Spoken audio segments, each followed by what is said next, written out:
आप सुन रहे हैं गुनाहों का देवता। आज आप इसका सुनेंगे भाग 31। अगर आपने इसका पिछला भाग नहीं सुना है तो उसका लिंक डिस्क्रिप्शन बॉक्स में पड़ गया है, आप वहां जाकर सुन सकते हैं। सुधा ने चौंक कर अपने पांव खींच लिए और उठकर चंदर की खाट पर बैठ गई और चंदर के कंधे पर सिर रखकर फूट फूट कर रो पड़ी। बहुत रोई, बहुत रोई। उसके बाद उठी और सामने बैठ गई। चंदर, तुमने गलत नहीं किया। मैं सचमुच कितनी अपराधीन हूँ। मैंने तुम्हारी जिंदगी चौपट कर दी है, लेकिन मैं क्या करूँ? किसी ने तो मुझे कोई रास्ता ही नहीं दिखाया। अब हो ही क्या सकता है चंदर? तुम भी बर्दाश्त करो और हम भी बर्दाश्त करें। चंदर नहीं बोला। उसने सुधा के हाथ अपने होठों से लगा लिए। लेकिन मैं तुम्हें इस तरह बिखरने नहीं दूंगी। तुमने अब अगर इस तरह किया तो अच्छी बात नहीं होगी। फिर हम तो बराबर हर पल तुम्हारे ही बारे में सोचते रहे और तुम्हारी ही बातें सोच सोच कर अपने को धीरज देते रहे। और तुम इस तरह करोगे तो नहीं सुधा, मैं अपने को टूटने नहीं दूंगा। तुम्हारा प्यार मेरे साथ है। लेकिन इधर मुझे जाने क्या हो गया था। हाँ, समझ लो चंदर, तुम्हें हमारे सुहाग की लाज है। हम कितने दुखी हैं तुम समझ नहीं सकते। एक तुम्हें को देखकर हम थोड़ा सा अपना दुख दर्द भूल जाते हैं, सो तुम भी इस तरह करने लगे। हम लोग कितने अभागे हैं। और वह फिर चुपचाप लेटकर ऊपर देखती हुई जाने क्या सोचने लगी। चंदर ने एक बार धुंधली चांदनी रोशनी में मुरझाए हुए सोजूही के फूल के जैसे मुंह की ओर देखा और सुधा के नरम गुलाबी होठों पर उंगलियां रख दी।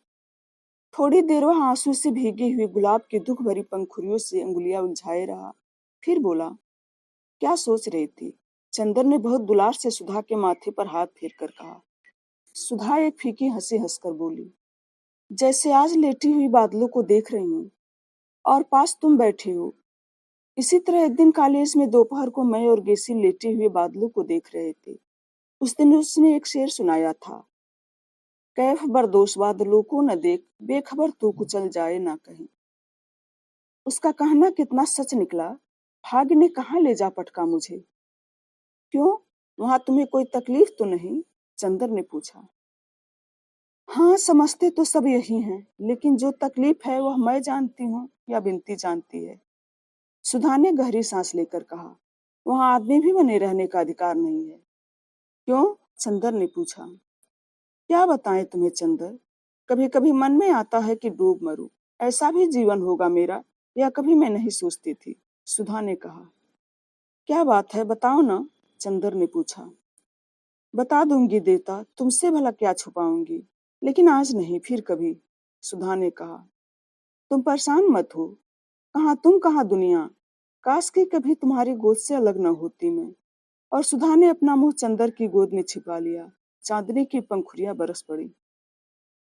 उल्लास और रोशनी का मलय पवन फिर लौट आया था। फिर एक बार चंदर सुधा और बिनती के प्राणों को विभोर कर गया था कि सुधा को महीने भर बाद ही जाना है। और सुधा भूल गई थी कि शाहजहांपुर से भी उसका कोई नाता है। बिनती का इम्तिहान हो गया था और अक्सर चंदर और सुधा बिनती के ब्याह के लिए गहने कपड़े खरीदने जाते। जिंदगी फिर खुशी के हिलकोरों पर झूलने लगी थी। बिनती का ब्याह उतरते अगहन में होने वाला था। अब 2 ढाई महीने रह गए थे।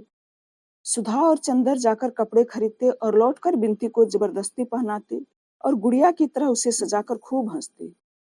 दोनों के बड़े बड़े हौसले थे बिनती के लिए। सुधा बिनती को सलवार चुन्नी का एक सेट और गरारा कुर्ते का एक सेट देना चाहती थी। चंदर बिनती को एक हीरे की अंगूठी देना चाहता है। चंदर बिनती को बहुत स्नेह करने लगा था। वह बिनती के ब्याह में भी जाना चाहता था, लेकिन गांव का मामला, कान कुंजों की बारात। शहर में सुधा, बिनती और चंदर को जितनी आजादी थी उतनी वहां भला क्यों कर हो सकती थी। फिर कहने वालों की जुबान, कोई क्या कह बैठे। यही सब सोचकर सुधा ने चंदर को मना कर दिया था। इसलिए चंदर यही बिनती को जितने उपहार और आशीर्वाद देना चाहता था दे रहा था। सुधा का बचपन लौट आया था और दिन भर उसकी शरारतों और किलकारियों से घर हिलता था। सुधा ने चंदर को इतनी ममता में डुबो लिया था कि एक क्षण वह चंदर को अपने से अलग नहीं रहने देती थी। जितनी देर चंदर घर में रहता, सुधा उसे अपने दुलार में, अपनी सांसों की गरमाई में समेटे रहती थी। चंदर के माथे पर हर क्षण वह जाने कितना स्नेह बिखेरती रहती थी।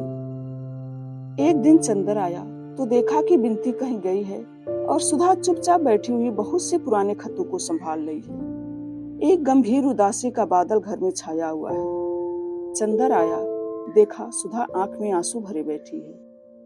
क्या बात है सुधा?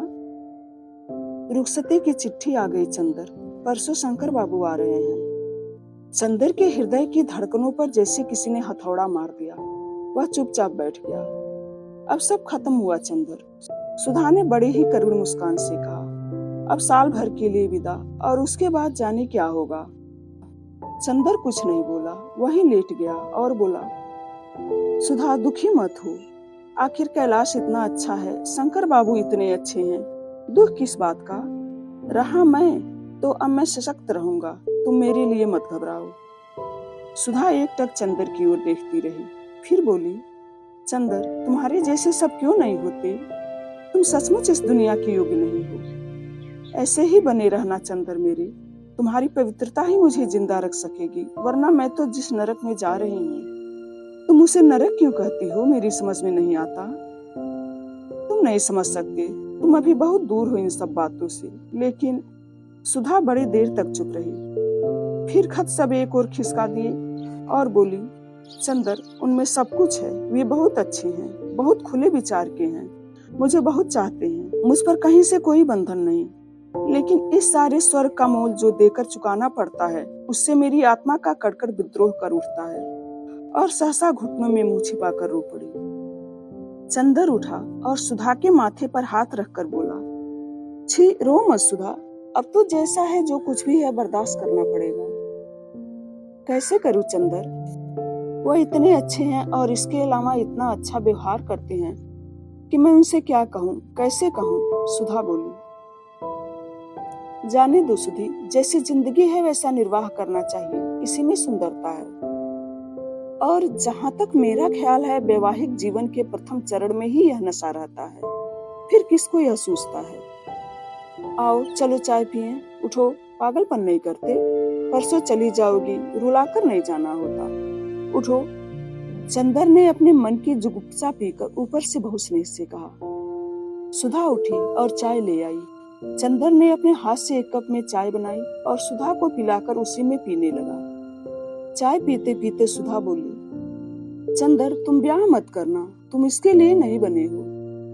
चंदर सुधा को हंसाना चाहता था। चल स्वार्थी कहीं की, क्यों ना करूं ब्याह? जरूर करूंगा, और जनाब दो दो करूंगा। अपने आप तो कर लिया और मुझे उपदेश दे रही है। सुधा हंस पड़ी। चंदर ने कहा, बस ऐसे ही हंसती रहना हमेशा हमारी याद करके, और अगर रोई तो समझ लो हम इसी तरह फिर अशांत हो उठेंगे जैसे अभी तक थे। फिर प्याला सुधा के होठों से लगाकर बोला, अच्छा सुधी, कभी तुम सुनो कि मैं उतना पवित्र नहीं रहा जितना हूँ, तो तुम क्या करोगी? फिर कभी मेरा व्यक्तित्व अगर बिगड़ गया तब क्या होगा? होगा क्या, मैं रोकने वाली कौन होती हूँ? मैं खुद भी क्या रोक पाई अपने को?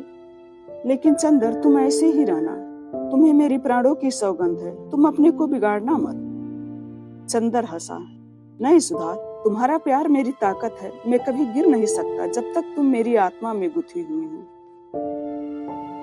तीसरे दिन शंकर बाबू आए और सुधा चंदर के पैरों की धूल माथे पर लगाकर चली गई। इस बार वह रोई नहीं, शांत थी, जैसे बध स्थल पर जाता हुआ बेबस अपराधी। जब तक बादल आसमान में रहते हैं तब तक झील में बादलों की छाह रहती है। बादलों के खुल जाने के बाद कोई भी झील उनकी छाह को सुरक्षित नहीं रख पाती। जब तक सुधा थी, चंदर की जिंदगी का फिर एक नया उल्लास और उसकी ताकत लौट आई थी। सुधा के जाते ही वह फिर सब कुछ खो बैठा। उसके मन में कोई अस्थायित्व नहीं रहा। लगता था जैसे वह एक जलागार है जो बहुत गहरा है, लेकिन जिसमें हर चांद, सूरज, सितारे और बादल की छाह पड़ती है, और उनके चले जाने के बाद फिर वह उनका प्रतिबिंब धो डालता है और बदलकर फिर वैसा ही हो जाता है। कोई भी चीज पानी को रंग नहीं पाती, उसे छू नहीं पाती। हाँ, लहरों में उनकी छाया का रूप विकृत हो जाता है। चंदर की चारों ओर की दुनिया महज गुजरती हुई बादलों का निरंतर तमाशा सी लग रही थी। कॉलेज की चहल पहल, ढलती हुई बरसात का पानी, थीसिस और डिग्री, बट्टे का पागलपन और पम्मी की खत, ये सभी उसके सामने आते और सपनों की तरह गुजर जाते। कोई चीज उसके हृदय को छू न पाती। ऐसा लगता था कि चंदर एक खोखला व्यक्ति है जिसमें सिर्फ एक सापेक्ष अंतःकरण मात्र है, कोई निरपेक्ष आत्मा नहीं। और हृदय भी जैसे समाप्त हो गया था। एक जलहीन हल्के बादल की तरह वह हवा के हर झोंके पर तैर रहा था, लेकिन टिकता कभी भी नहीं था।